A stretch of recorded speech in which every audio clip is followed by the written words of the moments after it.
ANIMA! From Thom Yorke, the frontman of Radiohead, doing his own solo album released in 2019. I really like Radiohead, actually. Radiohead has probably always been in my top 5 artists since I've heard of them. Since the moment I listened to OK Computer and I was like, what? This is crazy good. And then listening to all of their other records, the Bends, and especially in Rainbows, but really, the King of Lambs, that TKOL, that record, man. Every single day I think about that record. No, not really. I don't think every day about it. But I really like that record. So, of course I am going to be listening to and reacting to Thom Yorke, again, the frontman of Radiohead's album, ANIMA. But what does ANIMA mean? Because to be honest, I don't really know what ANIMA means. So, of course, I did my googly googles, and I figured out that it means, 1, either the feminine part of a man's personality, or 2, the soul, especially the irrational part of the soul, or distinguished by the rational mind.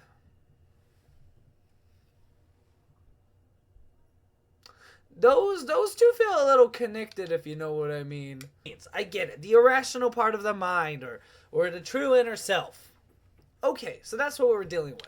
It's a short 9-track record, totaling about 48 minutes. Nice, sweet, I like it. I personally like my records to be an hour to 2 hours to 10 hours. I'm just kidding.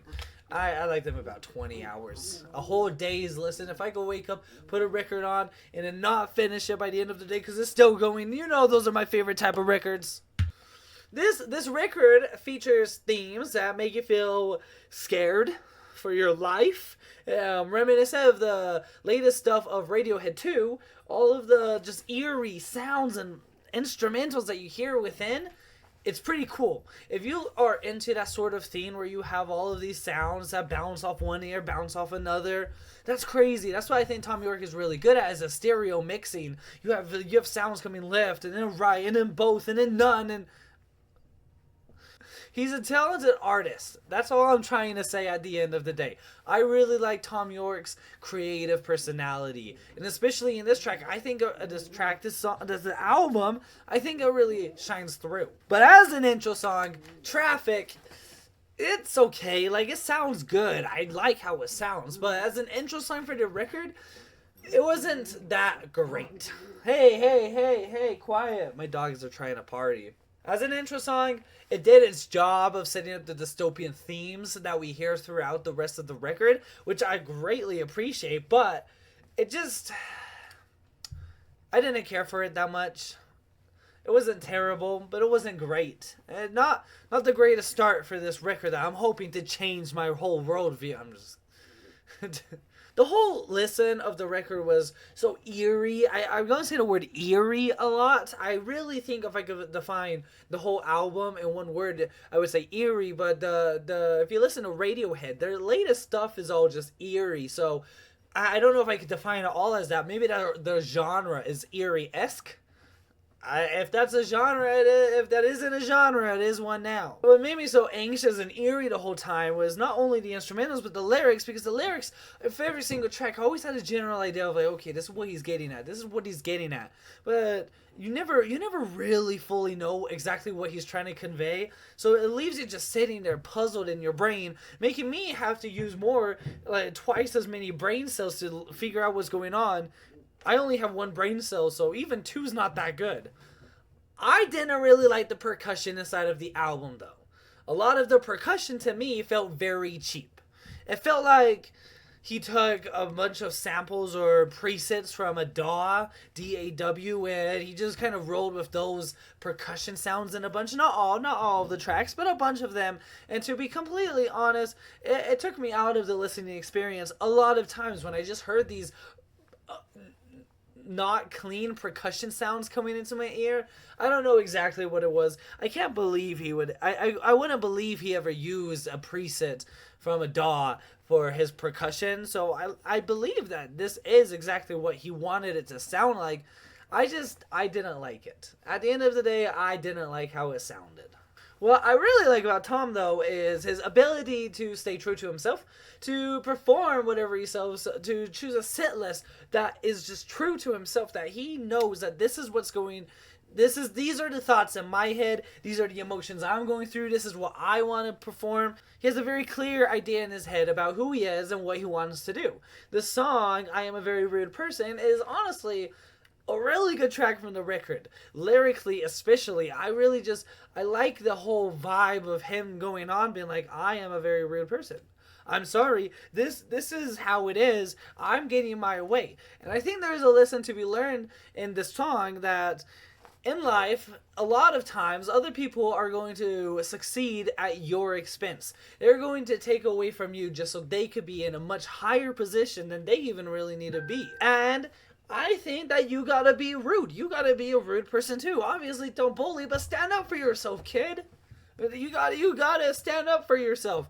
You don't let other people push you around. If you know that this is what you need in life, this is what you need in life. You have to understand that. And I think that this song did a really good job of portraying all of that. So I liked it. That was a good track. Not the news. The one of the closing songs was not a good track though. I thought that it just kind of took you out. It made me want to not listen to the rest of the record when I heard it, even though the record was almost over, and that's why I kept listening. Well, honestly, not the news. It was just such a boring song that I didn't really care for at all. Granted, I didn't understand like any of the lyrics because they were so cryptic. I went onto Genius, the perfect place for understanding all things music, and no one really had a answer for it too. So I was just kind of left stumped. I was like, I don't know what he's talking about, which isn't always the worst thing. A lot of times you could pull meaning into your own life, but I just didn't. I just wasn't able to.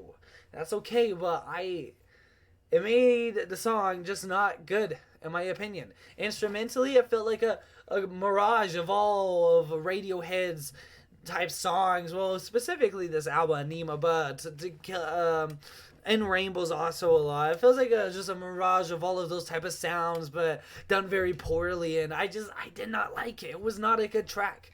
It hurt my listening experience, and you know how important that is. Now, I got something for you. If you've watched Netflix's Archive 81, and then you listen to the acts from this record, you'll get the same feelings as the opera songs in Archive 81. Actually, it's so eerily scary how in Archive 81 there's this like cultish thing going on, and this lady that performs her own music in this opera, and it's so spooky and like, what the heck is going on? And the acts had a very similar sound, and honestly, it spooked me the most out of every single song that I've heard from the record so far. I almost shat myself. You don't understand how spooked I was when it started playing. I was like, no, not this again. If you haven't checked out Archive 81 on Netflix, I highly recommend it. It's actually a really good show. I think 8 to 11 episodes, each one about an hour. So it's long, okay, keep that in mind, but it's good. I don't even watch TV, so maybe don't take my opinion, but I really liked it. Alright, you know what I did like though?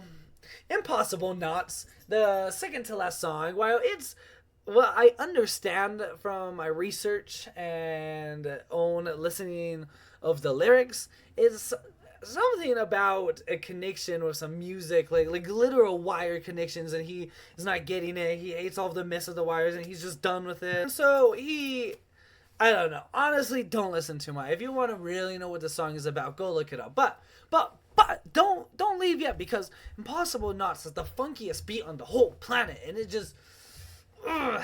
it sounds so freaking good. I really liked the whole track, even the lyrically when I didn't understand some stuff. I got enough jest, and I was even able, I would say, to pull my own meaning from the lyrics to my own life a whole lot more in this track than I did any other track on the record, which I highly appreciated. I don't know, if you only listen to one song, Impossible Knots is what I recommend. Although, again, especially for this record, the whole track list, the whole entire album, you have to kind of already be a fan of the eerie, random sounds you get, the spookiness. It's not, see, I want to stop saying scary. It's not scary per se, but it's just this feeling of eerie. It's closing time. Alright, so Runaway Away. That's the name of the track. Runaway Away its instrumentals, we're just going to start here, reminded me of Radiohead's OK Computer's instrumentals, which was honestly a nice throwback, a lot of fun. I really liked it. It was so cool hearing all of the sounds, and I was like, damn, bro, oh, this is so much fun. So, ending the album of Runaway, I think was a really good decision. Because of its eeriness, obviously tying in with the rest of the album, but honestly, a perfect closing song that wraps the album up. The whole album leaves you guessing what the themes are and what he's talking about. But overall, the final track closes this dystopian feeling that we've been getting the whole entire album. It closes up neatly with all these themes of this Thom Yorke isn't singing anymore. It's kind of like a robot or something just coming in. Not a robot. I don't know, some alien type voice. Maybe a robot's a better term than alien sounding a voice. I don't know. But it comes in and it's just kind of repeating a bunch of stuff and going on. And one of the things that it repeats a lot is, that's when you know who your real friends are. That's when you know who your real friends are. And I think that kind of ties up the dystopian album in a very nice way, where in life we have a lot of these problems and such come up, and your real friends make it very clear who they are in the times of need, in the times of tribulation in your own life. Your real friends stick with you. Your fake friends, they vanish. They're like ghosts in white snow. I honestly, well, it's not the greatest song ever. I think for ANIMA as an album, I think it tied it all up. I think it put the jigsaws into place. I really liked it as a closing song. Honestly, it might be one of my favorite closing songs I've heard in a while, except for Lost in the Sea from the Glass Animals record. I love you so effing much. That Lost in the Ocean is still in the top 3 closing songs. Enough about that. I have a review for that. Go check that out somewhere. I don't know why I pointed over there, but go check it out. Alright, so here are my final thoughts on the record. Did I like it? Did I not like it? Did I love it? Was it the best thing I've ever heard? Not really. It honestly was not that amazing. Well, it has a lot of fun attributes to it, and I really do like the sounds I hear, and I loved it thoroughly.